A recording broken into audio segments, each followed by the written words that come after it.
I'm not even gonna check the audio works. I'm just have faith and hope that this works. Let me get this off the screen, man. But yeah, I wanted to discuss something called having an anchor, and it's something that I'm put into my ebook Shineism Level 2. You know, having an anchoring is something that you could always come back to as a foundation that reminds you of the intentions and goals that you once set forth for yourself. You know, so no matter how far you drift, say you start backsliding into your old habits, into old situations, old mindsets and beliefs and stuff. You know, if that happens, having these anchorings, which I'll explain in a minute, will always bring you right back on your square, and you're gonna continue where you left off. From the beginning of it, you're gonna start it. You're gonna feel like you're resetting all over again, right? But each time that you do reset, you've reached a different, not plateau, but you reached a different rock type, like rock bottom. So in the beginning, you was low down here, right? You're doing what you're doing. It's also something I call like this. It's like the stock market type of thing, towards progress. That's how I kind of imagine it. So say you start low, right? You on a high, you going high, up, some shit's going on. You're not doing what you're doing no more, but you're not as low as you was before.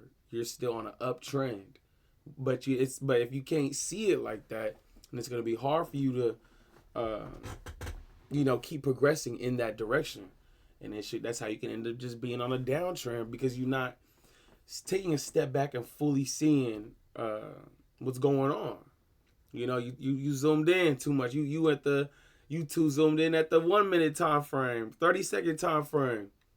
All right, let me get off the stock shit. I mean, people that that's kind of into trading, you know what I kind of mean by that. But to define what an anchoring is, that like for an example, say like just going to the gym. I'm gonna just say what I use anchoring as: working out, daily exercise, or a few times throughout the week, uh, reading the Bible. The only reason why I'm doing that right now is just I've never read the Bible before. And a lot of people have never read the Bible, but I decided to use that as one of my anchorings. One, to finally read it for the first time ever, and there is enough pages in there where I'm able to steady continue this progress for a long period of time. It's going to take me a while until, I finally get through that whole entire book because there's thousands of pages. I read like a chapter a day, or if I want, sometimes 2 chapters a day. But doing that, a lot of time is going to go by, and having that as a consistent thing that I do every day, it's something. This is another thing too. It's something that's like kind of small. It's not something dramatic or drastic that you have to keep up with. It's as simple as reading a chapter a day, you know? Or say if you can't go to the gym, set a small goal. You have to do 100 push-ups today. And you're placing definitions on these anchored actions that you're doing. Subconsciously, you're rewiring yourself as like, okay, if I complete X, Y, and Z, this will get me closer to where I'm trying to go. Automatic. This is it's going to happen. That's the belief you have to have with these anchorings. That's the whole point of doing it. It's like applied action to the goals and intentions that you want for yourself and in your future in your life. So if it may not make sense in the beginning, but you make it make sense for yourself, and it can be anything. I would recommend that it ties in with what you not recommend. That's what it has to be. You have to tie in with what you want to do, or how you want to become. That consistent, repetitive action is what will drive more momentum towards that. And like I said, this stuff is going to compound. So you're doing it. Say I do this. Say I get like, man, I don't feel like doing this today. Man, I don't feel like reading that chapter. I don't feel like going to the gym. You know what I'm saying? I just want to tell I'm just bullshitting. Or something happens. I'm not in that mind state no more when I want to be consistent. like I said, that downtrend won't be as much of a downtrend as it was previously. Because that those anchoring actions are there, and each time that you come back, you're going to reach a higher level at it. You're going to be doing it at a much stronger pace. You're going to have much more intensity with it. And another important thing about this, I don't want to make this video too long, about having an anchoring is if it's not set up and done by you, designed by you, and with your intentions and goals, you're anchored by something else. Straight up, you're anchored by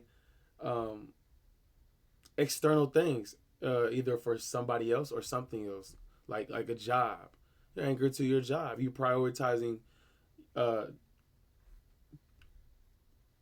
giving value to your job more than yourself, or say if you're or with the relationship, or with other responsibilities that are external and aside from what your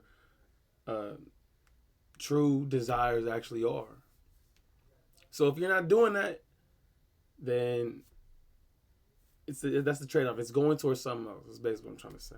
As long as I'll be talking in circles, I'm trying to get better at this speaking thing. So bear with me if you catch me like saying the same thing 4-5 different ways. But yeah, that's really important. I feel like for people that are serious, or want to be serious and actually changing their life, or moving their life in a direction that they truly want. And this is another thing too I want to add. I'm thinking about it. I was gonna say in a separate video, but I can throw it in real quick. Don't ever be afraid, or don't shy away of rebranding yourself. What I mean by that is, I'm sure there's people that know you, or believe to know who you are, what you're about, what you stand for, what your motives are, fears, likes, this, what I'm saying, anything. There's people that claim that they know you to a certain point. And for some people, that might deter them from being seen as anything else, anything different, or maybe even your social media presence, types of things that you post, things that you talk about, a certain demeanor that you have. Never shy away in doing a whole 180 in less than 12 hours or 24 hours, because what are you doing that for? Why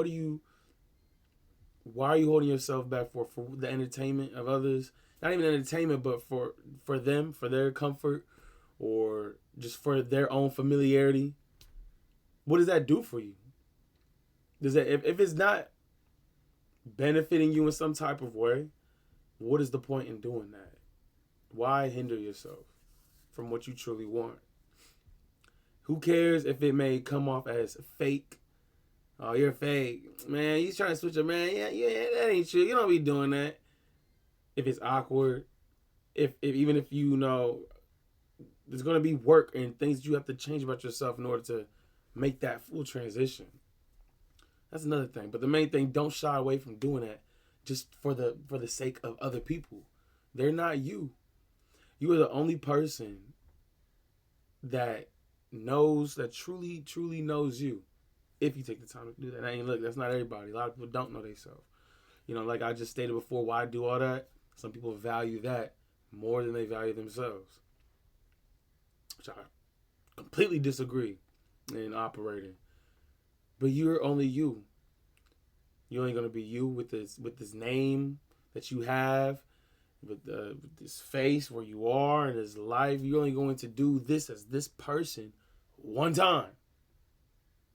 Allegedly. I don't know.